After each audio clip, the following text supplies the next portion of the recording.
오늘 본문 민수기서 22장에서 24장까지 이어지는 이스라엘 백성들이 가나안 정복 앞에 있는 사건들. 그래서 지난 시간에는 가나안을 정복하기 위해서 정탐꾼을 보내지 않았습니까? 12명을 보냈는데 그 모습은 가나안의 원주민들이 기골이 장대한 네피림이라고 하는 거인들, 힘이 센 사람들. 그래서 우리는 들어갈 수 없다. 부정적인 말을 했습니다. 두 사람, 여호수아와 갈렙은 그들에게는 하나님이 없다 하는 것으로서 우리는 이길 수 있다. 이렇게 말씀을 증거했습니다. 그 다음에는 이스라엘 백성들이 그렇게 말하죠. 하나님께서 저들을 우리 손에 맡기시면 우리가 이길 수 있습니다. 우리가 쳐들어가겠습니다. 이렇게 하는 것이죠. 우리가 사는 세상은 참 전쟁터와 같습니다. 신앙생활이 더욱 그렇죠. 싸움이에요. 영적 싸움, 육적 싸움 포함해서 세상 속에서 우리는 지금 전쟁을 하고 있습니다. 여기에서 하나님이 맡기시면 이길 수 있습니다 하는 것이 우리 신앙입니다. 그리고 기도입니다. 그래서 바울은 내게 능력 주시는 자 안에서 내가 모든 것을 할 수 있다는 신앙 고백을 했습니다. 그것은 이스라엘 백성들이 하나님을 믿으면서 하나님, 우리가 하나님이 맡겨주시면 내가 들어가겠나이다 라고 하는 말씀에 보니까 서원이라 그랬어요. 서원은 기도의 제목임과 동시에 내가 하나님께 이것을 해드리겠습니다 하는 약속이죠. 또 이스라엘 백성들은 그 다음에 길이 험하고 먹을 것이 마음에 안 들고 물도 없는 상황 속에서 원망을 하게 되는 것을 보게 됩니다. 원망할 때 무슨 일이 벌어집니까? 원망하는 그대로 불뱀이 나와서 물으니까 물림을 받은 사람, 불뱀에 물린 사람은 죽는 거예요. 놀라운 저주죠. 그때 하나님께서는 구리뱀을 만들어 달아라. 불뱀에 물린 사람은 그것을 쳐다보면 살리라. 이것은 민수기 21장에 내어 있는 말씀으로서 불뱀을 만들어 장대에 매달아라. 물린 자마다 그것을 보면 살리라. 모세가 노뱀을 만들어서 장대 위에 다니까 물린 자가 노뱀을 쳐다본 중 모두 살더라 하는 하나님을 바라보고 말씀을 따라 순종하는 자는 사는 설교를 했습니다.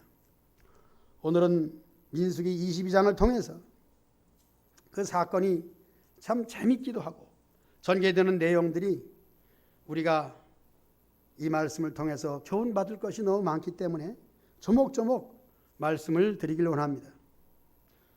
우리가 읽은 21장의 내용에 보니까 먼저 이스라엘 백성들이 가나안 땅을 막 점령해 들어갑니다. 그래서 1절에 네겝에 거주하는 가나안 사람, 땅 이름이에요. 거기에 아라세 왕 이스라엘이 이제 아다림 길로 온다함을 듣고 막 밀고 들어오는 거죠. 이스라엘 백성들이 하나님의 명령을 따라서 가나안을 점령해 들어가는 겁니다. 이렇게 해서 여리고 맞은편까지 이르렀다는 내용과 함께 거기에 있는 십볼의 아들 발락이 이스라엘인 아모리인에게 행한 그 일들을 보았기 때문에 두려워하는 것이죠. 누가 두려워해요? 모압 왕 발락이 두려워하는 거예요. 그럼 왜 두려워했겠는가? 말씀드린 것처럼 이스라엘 백성들, 하나님 백성들은 그 힘센 아모리 족속까지 제패하고 거기에 두 왕이 있었습니다. 시온이라는 사람과 옥이라는 사람을 정복해버렸습니다. 죽여버렸습니다. 그래서 이스라엘 백성들이 가나안 가는 도정은 모압 왕에게는, 발락에게는 너무나도 두려운 존재가 되었습니다. 그래서 질의 겁을 먹고, 그러나 사실 이스라엘 백성들은 주변의 사람들이라든가 모든 형편과 처지를 초월해서 오직 가나안 땅에만 들어가는 것이지 전쟁을 하려고 하는 것은 아니었습니다. 그리고 주변 사람들을 해하려고 하는 것도 아니었습니다. 그러므로 가나안 땅 들어가기 전에 이 발락이라고 하는 모압 왕은 절대 피해를 주지 않는 이런 상황임에도 불구하고 저들이 지금 밀고 들어오는 것을 보니까 우리도 죽게 생겼다. 이스라엘 백성들은 가나안 땅에 가는 도정 속에서 대적하는 자들만 대적했지 먼저 선수를 써서 그들을 해를 끼치지 않았다는 것입니다. 그럼에도 불구하고 모압 왕 발락은 지레 겁먹고 작전을 쓰는 거죠. 그 내용이 지금 읽은 본문이었습니다. 여기서 발람이라고 하는 사람이 나오죠. 발람은 당대의 유명한 점쟁이입니다. 그래서 발락은 그 점쟁이를 통해서 이스라엘을 이길 수 있는 것은 힘으로 안 되니까, 그는 지혜로운 자였기 때문에 점쟁이를 불러서 저주하면 그들이 망할 수 있다 하는 이런 지혜를 가지고 무려 여기서 부산보다도 한 배 반이 넓은 640km나 되는 먼 곳에 있는 발람을 초청하게 되는 것입니다. 이름도 비슷해요. 발락 왕이 발람을 초청한다. 이 이름의 뜻을 보면은 백성을 괴롭히는 자, 그런 뜻입니다. 기왕 이름을 지어도 어떻게 그렇게 나쁘게 지었는지. 그래서 발락은 많은 복채를 가지고 그 나라의 애교부 장관, 이런 장관급들을 보냅니다. 그리고 그 이후 7절부터 계속 말씀을 가지고 강론하겠습니다. 하나님께서 이방 점장에게 말씀하시는 것이 나와 있어요.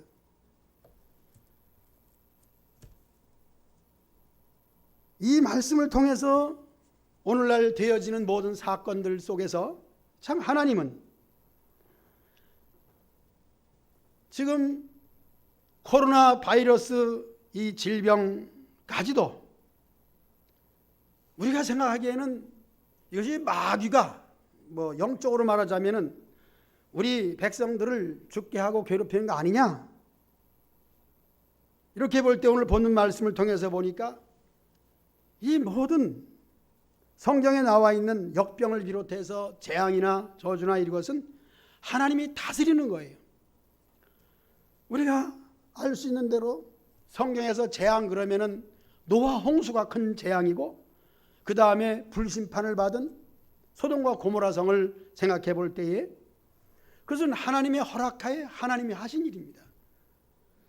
그러므로 이 세상에는 사실상 마귀가 어떤 일을 하진 못해요. 마귀를 통해서 오히려 하나님이 이용하시고 쓰는 것이죠. 이렇게 해서 모압 왕 발락이 발람을 초청했을 때 이 발람에게도 하나님께서는 말씀하시는 거예요. 점쟁이지만 무당이지만은 하나님은 그에게 나타나서, 꿈에 나타나서 그에게 이렇게 말을 해라, 그렇게 하는 것을 보게 됩니다. 그러므로 온 세상 모든 영역이 천지의 주제이신 하나님이 다스리는 줄로 믿습니다. 우리는 심히도 신천지라는 이단들 때문에 마음 상하기도 하고, 그들이 교회 침투에 들어가서 교회를 어지럽힌 일도 있으나 하나님은 그들까지도 다 주장한다는 것을 우리는 잊지 말아야 됩니다. 그래서 이 발람의 꿈에 하나님께서 그에게, 점쟁이에게 나타나셔서 이 모압 왕이 잘못된 것을 말하라고 하는 겁니다. 얼마나 하나님은 지혜로우신 분입니까? 잘못된 것을 지적하는 거예요. 이것은 발람에게 그렇게 말하는 것이 아니겠습니까? 오늘 말씀의 제목을 봅시다. 말씀의 제목 주보에 있는 거 다 같이 읽어봅시다. 복을 받은 자들이다. 요절 말씀은 12절에 있는 말씀인데 읽어봅니다. 하나님이 시작. 하나님이 발람에게 이르시되 너는 그들과 함께 가지도 말고 그 백성을 저주하지도 말라.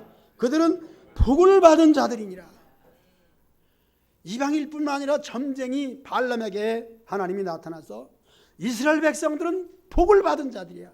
그러므로 너는 저주하면 안 돼. 네가 저주하면 네가 저주받아. 그래서 이 이방 점쟁이 발람은 끝에 가서 이스라엘 백성들에게 처참하게 죽음을 당하게 됩니다.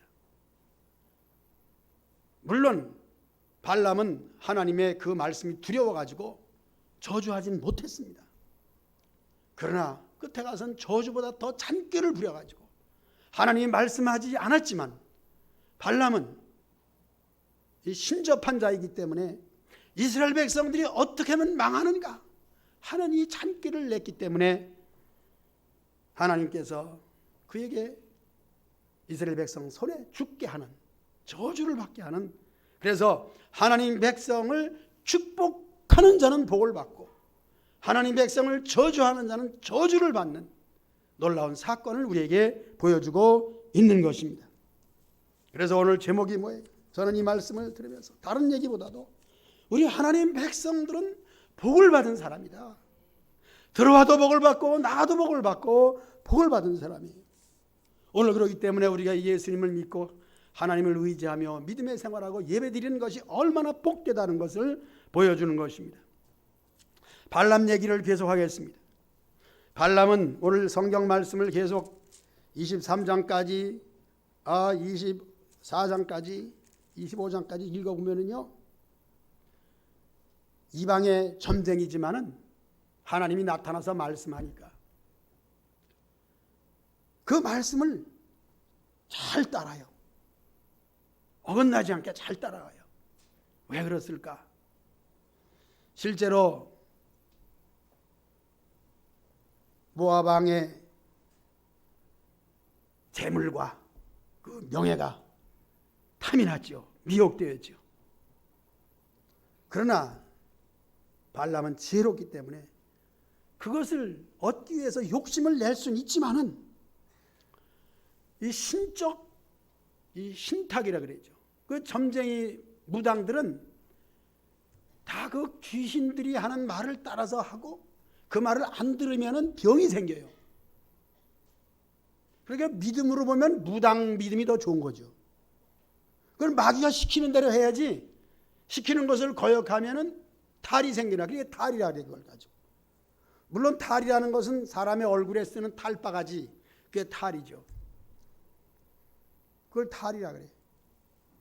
그러나 거기에는 신통력도 없고 아무것도 아닌 것이죠. 그러니까 미혹이 되어가지고 그렇게 하는 거예요.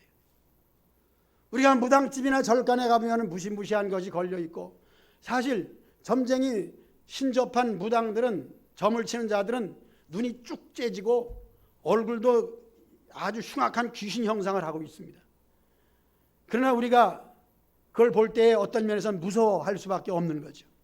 그럼 믿음 있는 사람들은 그것은 아무것도 아니다 라고 여기면서 오히려 그를 무시할 수 있는 것이 우리 믿음의 사람들이죠. 그래서 발람은 이러한 신접한 자였기 때문에 하나님이 말씀하는 것도 알아요. 우리 예수님을 믿는 사람도 아는 것이 이 무당들입니다. 점쟁이가 그래요.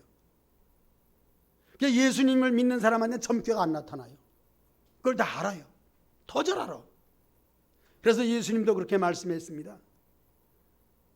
귀신도 나를 보고 하나님의 아들인 걸 믿어. 그래서 내가 나타나면 벌벌 떤다 그랬습니다. 귀신도 알고 벌벌 떠느니라 그랬어요. 그래서 발람은 신탁한 자였기 때문에 하나님이 말씀하시면 벌벌 떠는 거예요. 그래서 그 말씀대로 할 수밖에 없는 거예요. 여기서 우리는 또 한 가지 생각해 봅시다. 하나님 말씀이면 두렵고 벌벌 떤다. 좋은 신앙이죠. 물론 여기서 우리가 아멘 해야 되고 그렇게 해야 됩니다. 그러나 우리 예수님을 믿는 사람들은 사실 벌벌 떠는 신앙 위에 우리를 벌벌 떨게 하시는 그 하나님을 어떤 하나님으로? 무섭고 두려운 것을 초월한, 무섭고 두려운 것은 우리가 죽는 거예요.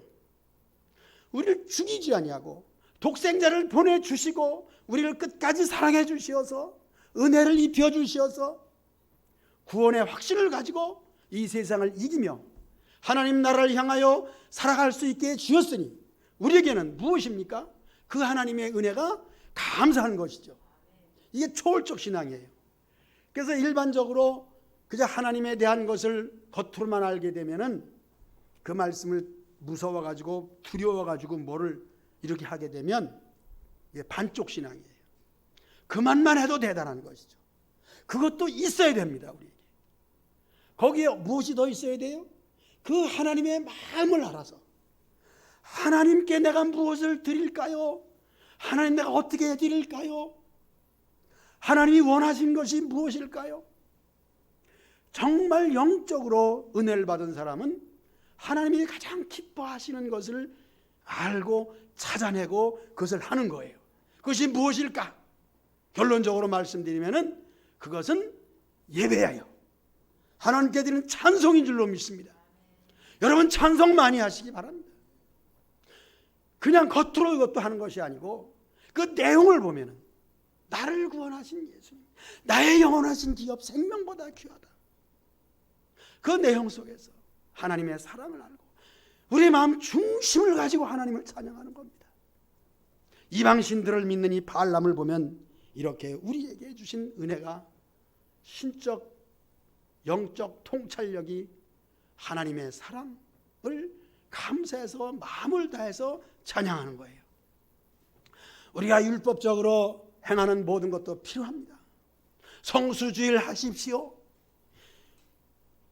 주일 안 지키면 큰일 납니다. 뭐 좀 재밌게 얘기해서 그렇게 할 수가 있습니다. 지난번에 주일을 안 지켰더니 물질적 손해가 나고 병이 들어서 더 손해를 봤어. 일을 하루 주일 안 지켰더니 병원에 입원해가지고 이틀씩이나 일을 못했어. 하루를 하나님께 안 드렸더니 이틀씩 손해봤어. 신앙이고 그것도 깨닫게 하는 것이죠. 그건 무슨 신앙이냐? 율법 신앙이에요. 그런데 율법도 있어야 되는 거죠. 두렵고 떨리는 것도 있어야 됩니다. 그러나 우리가 주일을 지킬 때 하나님이 더 큰 재앙을 내리고 손해를 볼 수 있기 때문에 주일을 지킨다.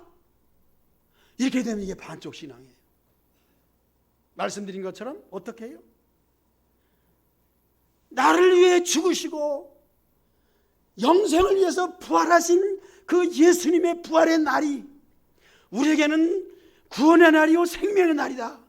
그래서 즐거운 마음으로 지켜야 되는 거예요. 이것이 없이는 우리는 반쪽 신앙이에요. 그래서 우리는 은혜를 받아야 됩니다. 어떤 은혜요?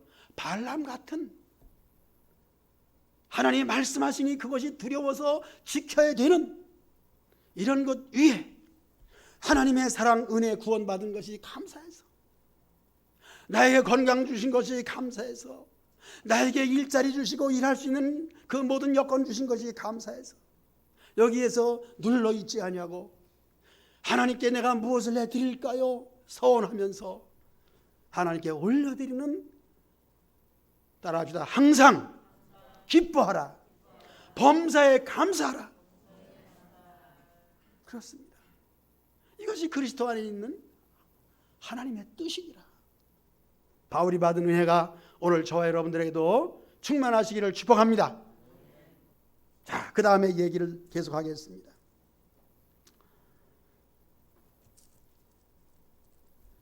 이 모압은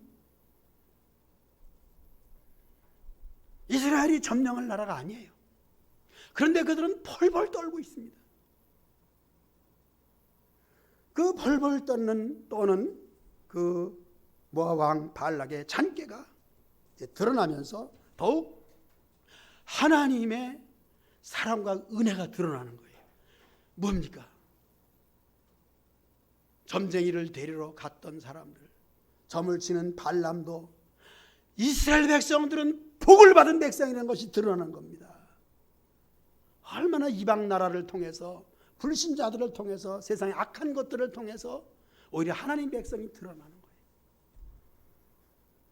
자, 이제 그 다음에 보면은 하나님께서 발람에게도 이제는 가라 그렇게 하는 겁니다.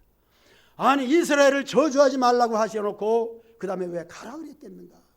오늘 말씀 보니까요, 발람이, 하나님이 가지 말라 그러니까 발락 왕이 보낸 이 장관들에게 하나님이 이렇게 말씀하셔서 나는 이스라엘 저주할 수 없어서 나 안 간다 그렇게 하니까 발락 왕은 뇌물을 더 많이 보내는 거죠. 그게 복채라 그래요. 이걸 복채를 많이 보내가지고 내가 이스라엘을 저주만 하면 높은 자리에 앉혀주겠다, 명예까지 주게 된다는 것이죠. 그래서 발람은 조금만 더 기다려보라고, 여호와께서 나에게 혹시 가라고 하는지 어떻게 아느냐, 이렇게 해서 시간을 끄는 거죠. 여기서 또 우리 신앙생활을 봅시다. 사실 우리 예수님을 믿는 사람들은 설교 그래도 1년만 들으면은 성경 지식이 많이 늘어납니다. 그리고 어떻게 하는 것이 하나님의 뜻인지를 알아요. 율법으로도 알고 신앙 양심으로도 알고 다 알아요. 그러면서 실제적으로 생활 속에서 하나님께 헌신하지 않죠. 때를 따라서 잔꾀를 쓰는 겁니다. 발락이나 발람의 잔꾀처럼 알면서도 잔꾀를 부리면서 좀 기다려보자, 뭐 어떨까? 하나님은 그런 마음이 없는 걸 받지 아니하시죠. 그렇기 때문에 그 마음 먹고 계획한 대로 버려두는 거예요. 마치 우리는 이스라엘 백성들이 애굽에서 나올 때 그를 못 나가게 한 사람이 누굽니까? 애굽 왕? 다 같이 해봅시다. 애굽 왕 누구? 바로 그 사람, 바로 그 사람이야. 그 사람은 하나님이 두려운 줄도 알아요. 재앙이 내려질 때마다 야, 하나님은 이적을 통해서 하나님의 살아계심을 보여주는구나. 그러면서 그 사람도 역시 바로 왕 그 사람도 애굽에 있는 점쟁이들을 부르는 겁니다. 야, 너희들 중에서 모세가 행한 그 이적을 행할 자가 없느냐? 그러니까 여러 가지의 많은 곤충들, 파리 또는 강물이 피가 되게 하는 거, 이런 것들을 점쟁이도 합니다. 어느 정도 점쟁이도 하여 이렇게 하나님의 계심을 하고도 마음이 강팍해가지고 그의 목적은 뭐예요? 이스라엘 백성을 붙잡아 놓고 일을 시키는 겁니다. 마귀 작전이 그거 아닙니까? 그때 하나님께서 바로가 행한 일에 대한 것을 그렇게 기록하고 있습니다. 그의 마음이 강팍해서 그렇게 나와 있습니다. 그래서 강팍이라고 하는 것은 그의 하는 짓을 그대로 버려두사 그겁니다. 그러니까 발람이 하나님 말씀을 들었음에도 불구하고 그의 마음속에는 나는 발락한테 가가지고 점을 쳐주고 돈을 받아야지, 명예를 얻어야지, 자기의 유익을 생각하면서 하나님을 뻔히 알면서도 자기 계획은 안 바꾸는 거예요. 저는 이 말씀 속에서 과거에 그런 설교를 해준 적이 있습니다. 우리 성도들이 다 알면서도 목사님 어떻게 할까요? 그런 질문할 때에 이렇게 하십시오 라고 얘기해도 그 사람이 정한 것은 안 바꿔요. 왜? 하나님의 말씀 상담 내용보다는 내 뜻이 더 앞서기 때문에 이 고집을 안 버리는 거예요. 그래서 오늘 이 발람 거짓 선지자 복술자 그에게 하나님이 말씀하면서도 하나님은 다 아시죠. 너는 내 말을 듣는 것 같지만 너의 유익이 위한 것이고 재앙을 받지 않으려고 하는 짓이고 꼼수가 있는 짓이고, 그렇기 때문에 두 번째, 어떻게 하나님이 말씀하시는가? 아니 뻔한 거 아닙니까? 가지 말라면 안 가면 되는 거지. 왜 또 물어봐요? 그것이 우리의 심보야. 믿노라 하면서도 그 중심에 알면서도 하나님을 이용하는, 하나님의 뜻이 무엇입니까? 물어볼 필요 없음에도 불구하고 또 물어보는 거예요.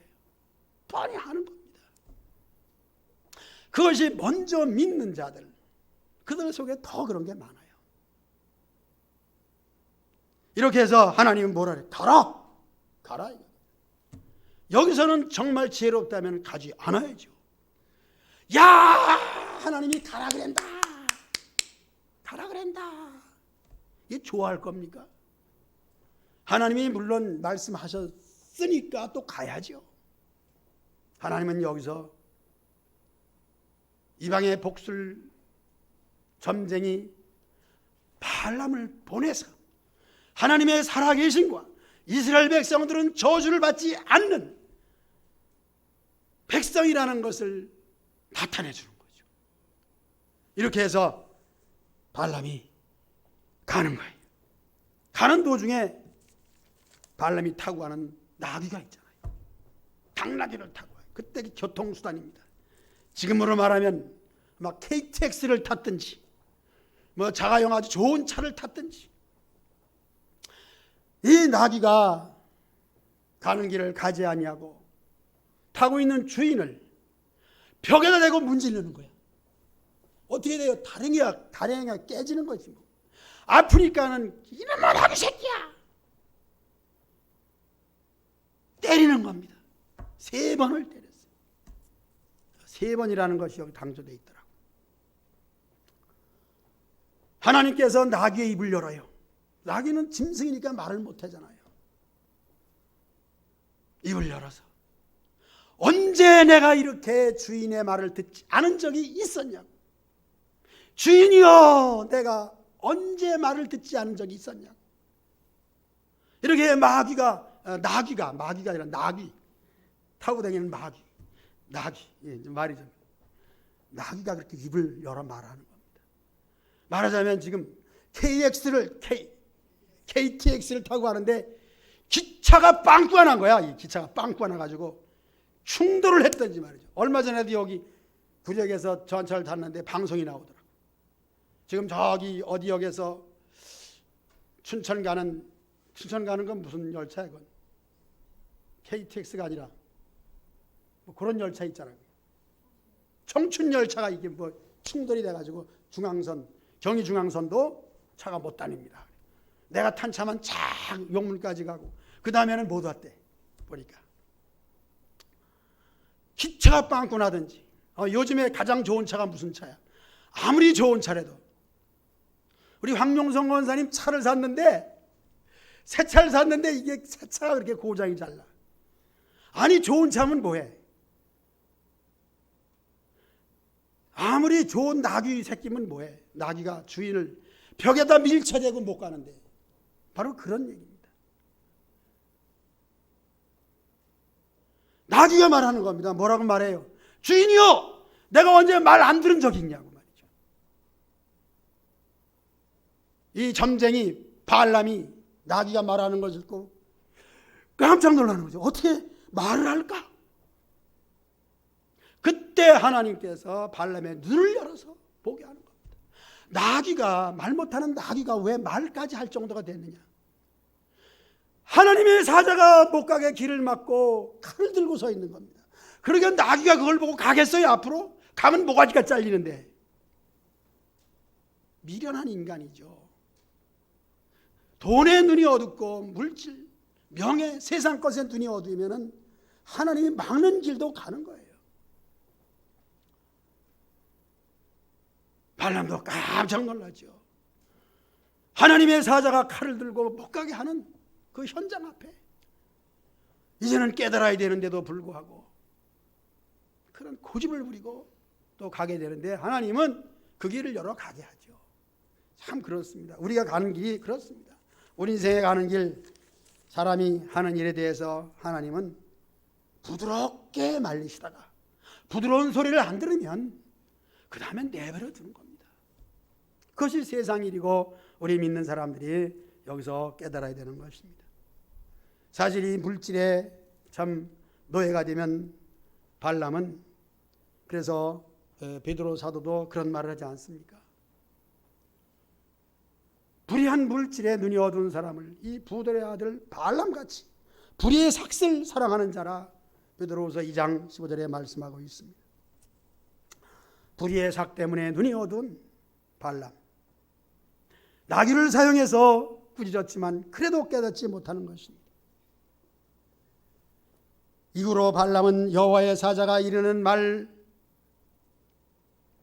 그것을 통해서 이제는 하나님 말씀만 전하고 뜻을 깨달아야 되는데 그렇지 못했다는 사실을 생각할 때에 우리 믿는 사람들이 깨달으면서도 사실상 복받은 백성인데 복받을 짓을 못하는 것, 안타까운 것이죠.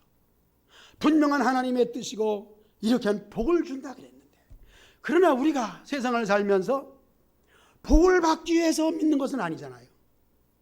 내가 하나님의 뜻대로 이렇게 하면 잘 되고 복 받는다, 사실이지만은 그것 때문에 예수님 믿는 거 아니잖아요. 이 불뱀 사건도 보면 그래요. 광야에는 불뱀이 있게 되어 있습니다. 살아가면서 불뱀에 물릴 수 있습니다. 그러나 하나님이 지켜주셔서 불뱀에 물리지 않은 것뿐이었습니다. 그러면 그들이 원망하다가 불뱀에 물린 것은 뭡니까? 당연한 겁니다. 세상을 살면서 이 코로나 전염병도 그렇습니다. 이것이 사람을 통해서 전염되기 때문에 전염되고 퍼져나가는 거, 우리가 방역하지 아니하고 마스크 쓰지 아니하고 이렇게 하고 그렇게 손 안 씻고 그러면은 뭐 그냥 급속도로 퍼져나갈 겁니다.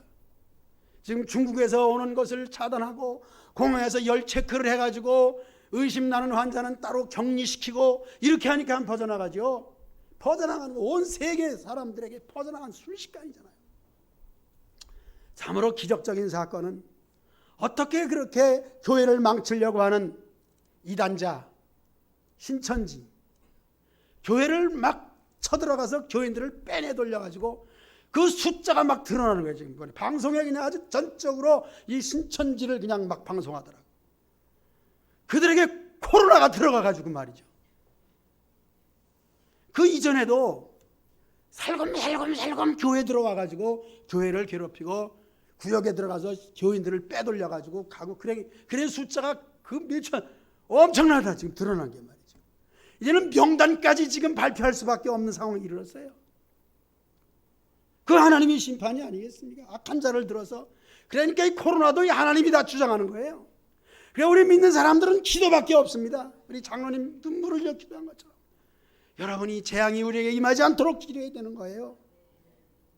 기도해야 되는 거예요. 깨어 기도해야 되는 거예요. 겸손하게. 물론 지켜주시지만은, 그래서 우리 예수님 믿고 구원받은 성도도 구원이 이루어졌으나 우리가 이 구원을 흘러 떠내려가지 않도록 말이죠. 내가 믿는 이 신앙이 약해지지 않도록 계속 예배와 기도, 이 예배는 정한 주일 예배, 오후 예배, 수요일 예배 뭐 이렇게 정해지지 않았습니까? 더도 말고 덜도 말고 하나님의 역사는 그렇게 이루어지는 겁니다. 이렇게 해가지고 평소에도 침투에 들어오는 그들이 이제는 신천지 그래만 코로나야. 그냥 신천지 코로나 이게 돼버렸어요. 방송으로 다녀 전국적으로 방송을 해버린 거예요. 이 신천지는 막을 수밖에 없습니다. 왜? 코로나가 그들에게 들어있으니까. 대구에서 코로나에 이제 접촉된 사람이 춘천까지 가가지고 춘천이 또 그냥 아주 발칵 뒤집힌 거예요. 이게 신천지가 들어간 데는 발칵 뒤집어지는 거예요. 이게. 하나님이 이렇게 역사하시더라니까요.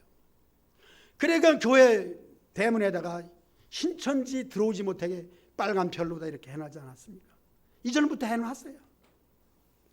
그래서 한편은 신천지가 여기 들어왔다가 그걸 보고 파출소에 가서 성천교회는 신천지 못 들어가게 광고를 써붙였는데 그거 좀 띄워달라고. 그러니까 교회 가서 얘기하라고. 왜 파출소에 와서 얘기하냐고. 성경이 그러니까. 그들이 교회 와서 얘기할 수 없으니까 슬며시 그냥 가버렸는데, 이런 그 이방 복술자 발람을 통해서도 하나님께서는 복받은 백성들을 드러내는 거죠.